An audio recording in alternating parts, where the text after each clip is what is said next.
And welcome to another episode of Experts Speak. I am Michael DeLon. Today I'm talking with Brad Bizjack. And Brad, thanks, brother, for being with me for a few minutes. I'm super excited to be here. Thank you so much for having me, Michael. You are quite welcome. You can already tell from Brad's little snippet there. He's got as much energy as I do. So if you're in your car driving, you better make sure you are buckled up because it's going to be a great ride. Brad works with entrepreneurs and people to help them as we're titling this, to come alive to your limitless potential. I think there are a lot of people, Brad, who are going through life kind of lackadaisical, sleeping. They hit peaks, they go to valleys. They're not sure that they can actually achieve what they really desire, and it really craters them on the inside. So we want to talk about that, and as we do, as I take a leap into that deep end, tell me, how in the world, Brad, did you get doing what you are doing today? Yeah, it's a great question. If I look back at this whole journey of entrepreneurship, I came into this world with a lot of limiting beliefs and fears, right? Things like money is scarce, I'm not enough, will it be possible for me? I think a lot of entrepreneurs go through that. And I thought at the time, I graduated college $92,000 in debt. And I thought at the time that more money would solve the problem, right? That was the solution to everything. And I wanted to change my financial circumstances. But if I'm being totally honest, what I really wanted was to be the breaking point of mediocrity in my family history. I wanted to outrun my past. I wanted to feel like I wanted to feel like I had something to move towards instead of consistently moving away from something. And I found online business and I dove all in, but it wasn't working. I would read the books, I'd listen to the podcasts, I'd do all the things, and it wasn't working for me, but it seemed to be working for everyone else. And I'd start to get in my head, is success not really possible for me? Is it not in the cards for me? And I would take other people's success to mean my failure. And I was working with a mentor, and she was like, dude, you need a mindset coach because what you're doing right now, it's not working. You're not going to be able to create success this way. And I was like, but I'm $92,000 in debt. How can I hire a coach? And she said, Brad, if nothing changes, nothing changes. So I remember hiring my first coach. This is maybe 10 years ago, something like that. And on our first call, she said something that changed my life forever. I was telling her how I'm doing all the work. I'm trying so hard at this. It's working for everyone else. Why isn't it working for me? Things should be different than they are right now. And she said, Brad, you're so attached to success that you're missing the whole point. You're under the impression that you shouldn't be where you are right now. Brad, business, success, and money isn't going to make you happy. You need to rewire your mind for happiness. That's what will make you successful. And from that moment, everything changed. It's like the lights went on and I went all in on figuring this out. But what's interesting is that the universe likes to test you to see if you're for real. So I bought a ticket to a mindset conference to really go all in with this. And in the months leading up to the event, I got fired from my corporate job. Now, keep in mind, I'm growing this corporate career while I'm building my business, and I'm $92,000 in debt, deeper in debt now that I hired the coach. Fired from my job, no income, no savings. Luckily, I had the plane ticket. I land in San Diego, go to the hotel, and then go to the grocery store to buy peanut butter and jelly because I couldn't afford eating out at the time. And I went back to my hotel room and I overdrafted my bank account on peanut butter and jelly. And I just walk into that conference, tail between my legs. And the topic that day was all about rewiring your mind. And from what I discovered there, and now what I teach thousands of people all over the world, it allowed us to retire my wife, have a very successful business serving tens of thousands of people all over the world, and really just make an impact to help people come alive their limitless possibilities because I discovered that rewiring your mind, that's the key to getting everything that you want. So that's kind of a little bit of an origin story and where it all came from.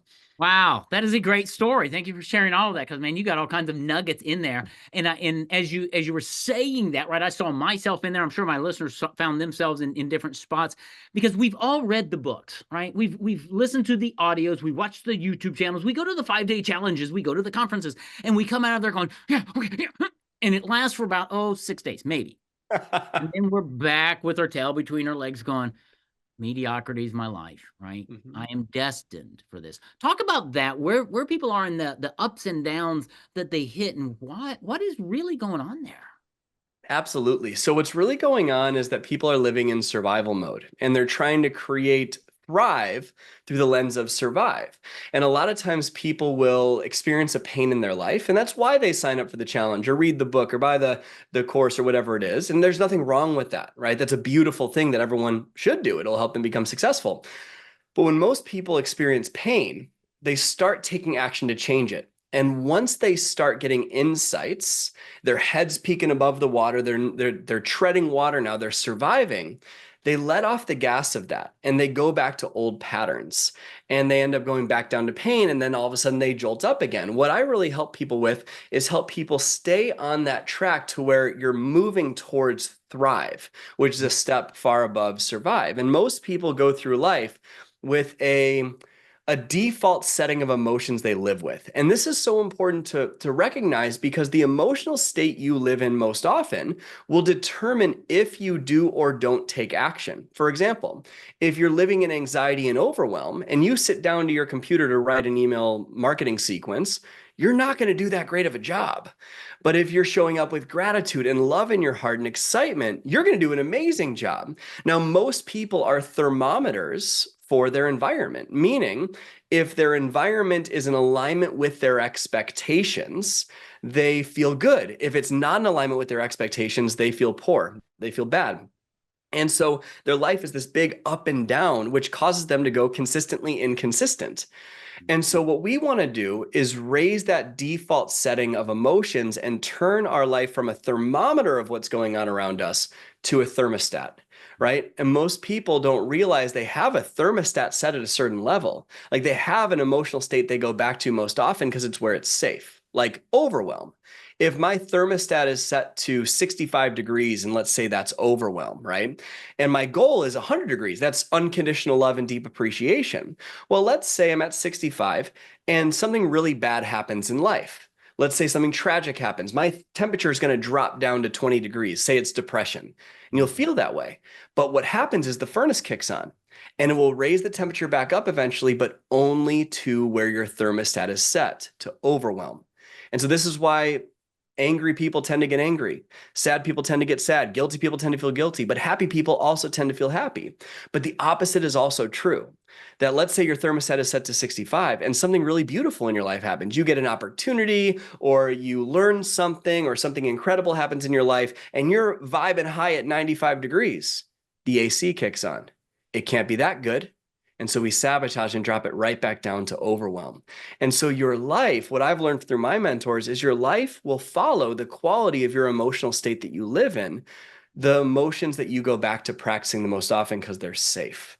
And so if we want to raise from pain past survival to thriving, we really need to not only take control of our emotions, but then take it a step further and ask ourselves what limiting beliefs and toxic thought patterns are going on behind the scenes that are causing those emotions to exist. Yeah. Okay. You just said something I want to dive into because, all right, I'm taking notes. So, limiting beliefs, right? Everybody talks about that. And it's almost like Charlie Brown's teacher. Yep. Right? But you just said something that not many people say, toxic thought patterns. Mm-hmm. And I disciple a lot of guys, and I've taught them years and years and years and years is to stop listening to yourself, that little voice that's in our head, stop it and start talking to yourself, right?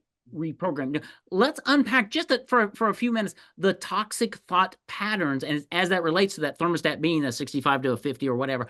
What's going on? What are we listening to between our ears that is really causing us not to thrive? It's a great question. A good way to put this to keep it very simple for everyone listening is that your brain is not naturally wired to make you successful and happy.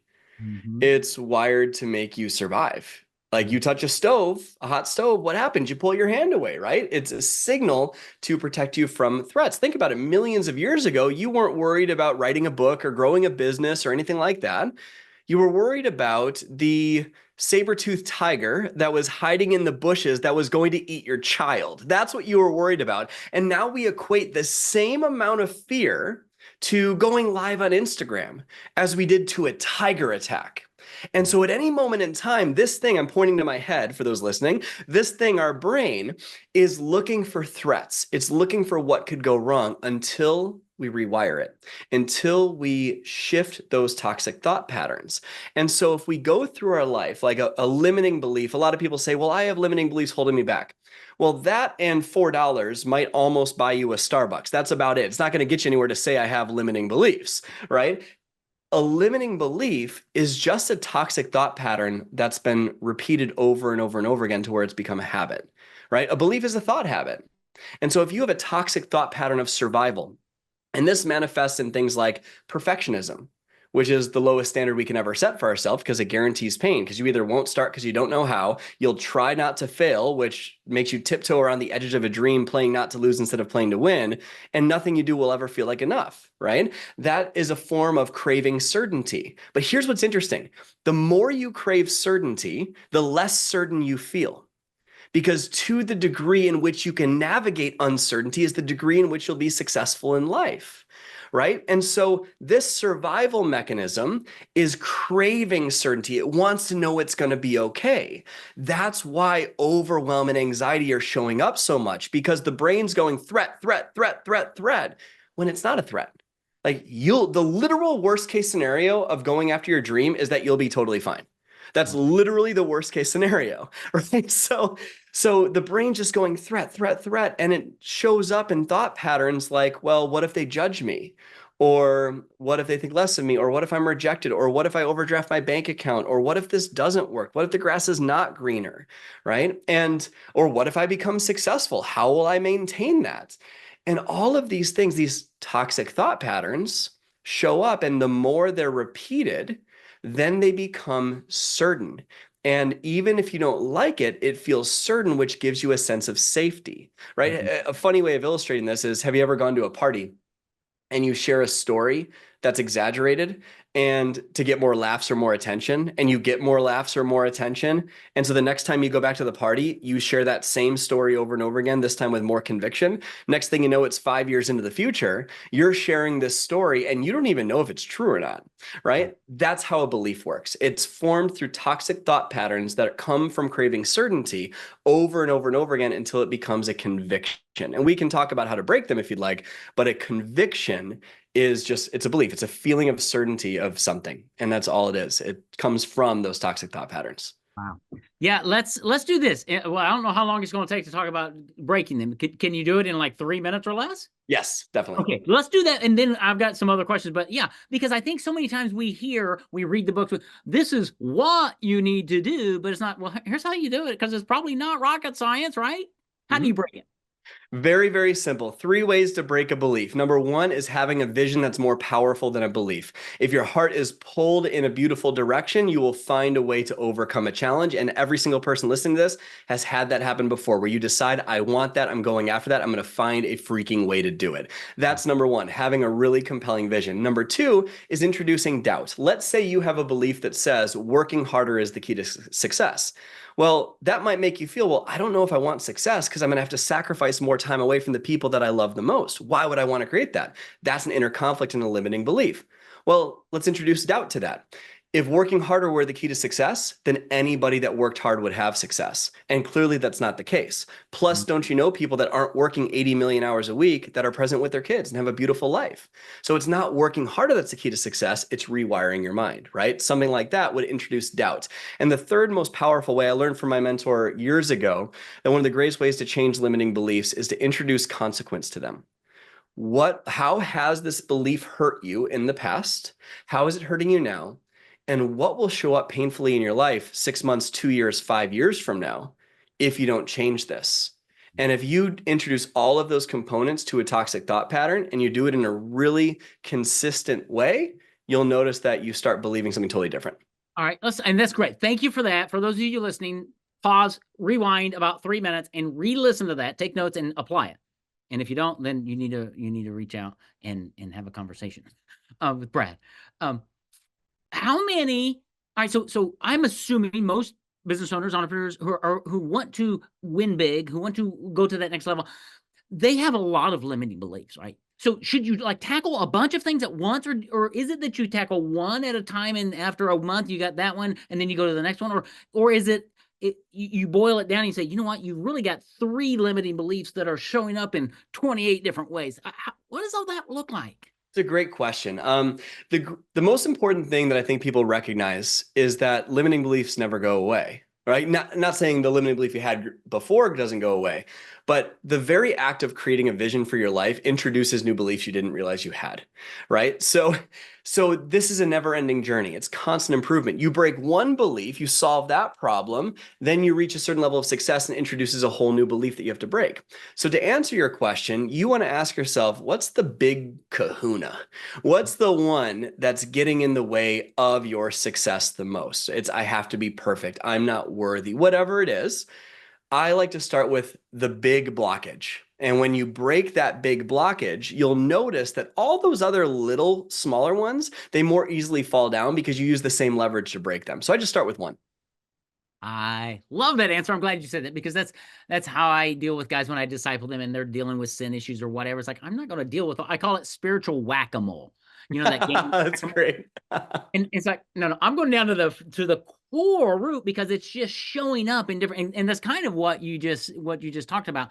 And finding that sometimes is really challenging, Brad. Because what I find when I deal with guys in discipling and sin and things, it hides. And I think our limiting beliefs hide from us. We don't know the questions to ask to really dig down deep. As you work with people, is that a problem or how do you help? Oh yeah. Here's the unfortunate part about limiting beliefs.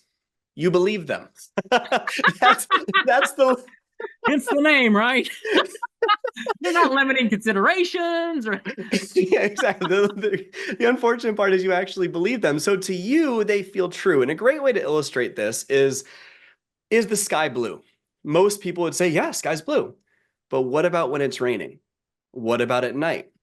What about during a thunderstorm? What about during a sunrise or a sunset? What about the scientific answer that it's not any color, it's just light being reflected, right? So a lot of people have a conviction about something. Money is hard to make. Well, if we think about how, like, what most people don't realize is that these they're invisible forces that control your life, right? Gravity, if you have too much of it, you're crushed, too little of it, you float away. Love, wars have been started over love, right? Beliefs are an invisible force that governs your life. The belief that you live with determines how much potential you tap into. The potential you tap into determines the action you do or don't take. The action you do or don't take determines the results that you get, and the results that you get reinforce the belief that you already had. This is why the rich get richer and the poor get poorer. So if I believe money is hard to make, and I feel that as a conviction, I'm not seeing that it's not true, but I'm reinforcing it through my potential action and results. And then I'm surrounding myself with other people that believe the same thing. And so it feels like absolute truth. But then if you look at someone that believes that success is my birthright, they're proving that true. And so a belief will just reinforce itself until you have the courage to change it. And typically that happens when you decide that I am going to break the chains of mediocrity and be the one in my family, in my history, in this generation that makes it. And that takes a lot of courage. yeah, I love this. All right, and I want to. My next question is going to be kind of how do you work with people? But here's what I want people to understand: greater success in life is probably well, it can come from better marketing and better selling and better this and better that. But really, those come from a better you. And when I was listening to a podcast the other day, and this guy's young, he's made built 2 or 3 businesses, and he's like, take everything away from me. It's okay. I will rebuild it because I know that I know how to do this. And when I heard him say that, I thought, that guy's got confidence. He's done it. He's got a right mindset. And so many people don't have that kind of a mindset. When you have the right mindset, you are going to achieve more in life because your limiting beliefs aren't as limiting. Maybe your chain's longer, maybe I don't know. But when you believe in yourself, the doors just start opening up. And I know a lot of people don't really believe in themselves. They have that conversation going on in their mind. How do you work with people? Is it a group coaching program? Is it one-on-one? Is it video based? Is it what? How? And there might be a multiplicity of ways. How does somebody actually get help with you, from you, through you? Yeah, there's a lot of different ways. The most powerful way that I work with people is through our online courses. Now, those come available only a couple times a year, but we have deep dive programs that helps people completely rewire their mind for success. But the best way, I would say, the best way to start that process is understanding how your mind is currently wired. And so one of the things that I've created after working with almost 60,000 people now is I've recognized some patterns, right? Patterns that keep people stuck in overwhelm, patterns that help people to become successful. And these patterns, toxic thought patterns, are just that's how the beliefs show up. I've really narrowed it down to 5 different categories. And so I created a quiz. And this quiz helps people to identify what thought patterns are they living with the most right now. And once you know that, then you're given details on what you can start doing now to do about it. And then when the time comes, our courses and coaching programs are really, really great to work with you on that. But we have courses, coaching programs, live events, all sorts of things like that. But the greatest way is just to start with identifying what's your unique success archetype, what's your current, the way your mind is currently wired. That'd be the thing you could do right now to make a change. And where do I take this quiz, Brad? How do people find you in that quiz? You can find that at quizzes.bradbizjack.com. And I'll make sure that Michael has the link to that and all that stuff. But quizzes.bradbizjack.com, it'll pop right up for you. Excellent. Excellent. Thank you. That's a great first step because so many times people, well, they listen to podcasts, which thank you for listening. I'd rather you listen and now go take some action. And that's going to be in the show notes so that you can just click the link, go there and find out what's going on in your mind. What patterns are happening that you're living with today? That's step one. And then I'm sure there's going to be some follow-up emails and say, and information about what can you do? How do you start moving, start changing these negative thought patterns? I was listening to one guy, and he coined that phrase ants. He said there are ants in your brain, automatic negative thoughts. I And love I it. just love that because it just, we've always had ants in our pants. Well, he's got ants in your brain. And it just makes sense because it's the same thing that you're talking about, and it happens naturally. And we've got to find a way to stop those ants and change them and turn them into fierce tigers that can go out and help us achieve our dreams, man. Wow. Brad, you and we could talk for a long, long time. We really could. This is really good, really fun, and I love the practical nature. I love the passion you bring to us, and the way you've broken it down. Because so many times when we talk about achieving and limiting beliefs and all of that, it feels like you're going to stick me in a corner and make me sit with my legs crossed and go, oh my, right, and chant something weird.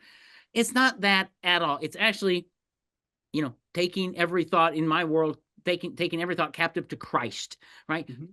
Keeping control of my brain, my emotional state. What's going on? How do I change it? Oh, by the way, I have the power to change it. I can think differently. I can believe differently. That's what Brad helps you do. And so if I'm just imploring you, if you're out there struggling in the mud pile of mediocrity, and you know that there's more for you in any area, it doesn't have to be business. It could be if you want to be a better parent, a better lover, a better business owner, a better sales, whatever it is. Reach out to Brad. The quiz is in the show notes.